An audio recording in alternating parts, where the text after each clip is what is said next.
So we will going to another kind of our collection, our Mountain Dew. This is the part 2. So bala gadag we will go.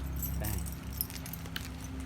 So ayan mga ka-eco lover no, mga ka-eco friendly. So ayan, preparing na me for on the go to again sa pag-collect sa mga materials na among kwaon. But before anything else, nagpalit sa daykupan kay has pahalipay sa nagkugi intawon og pagtigom. So ayan, biyahe na mi ana guys no, all the way from gikan sa San Pedro to oh, yes. Kana siya nga time guys, no, medyo gadag undod siya. So, the rain is coming, masalot siya is coming.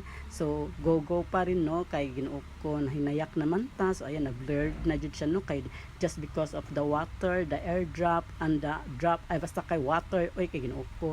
So, ana nga time guys, medyo nabasa-basa na miglight, pero laban pa rin, kay ginuok ko, himutang naman ta nga time.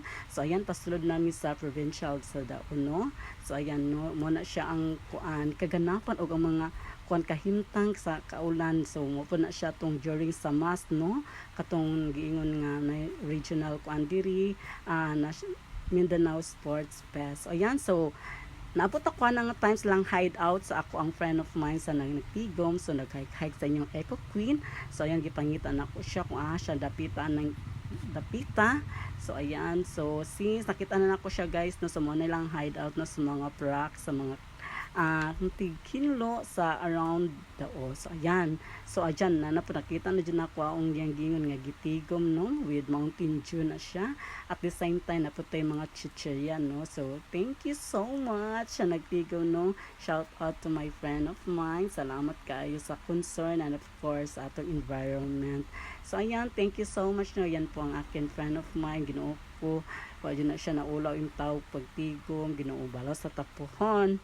So ayan guys no, so ako na siyang gikuha. So at the same time natag na po na ko ang time o katong gingon nga fan, at the same time yung pahalifay yung tawon. So ayan, so tanawa sa yung iyaan yung Eco Queen no, bit jud ang kuan gitawag nato nga mga ways.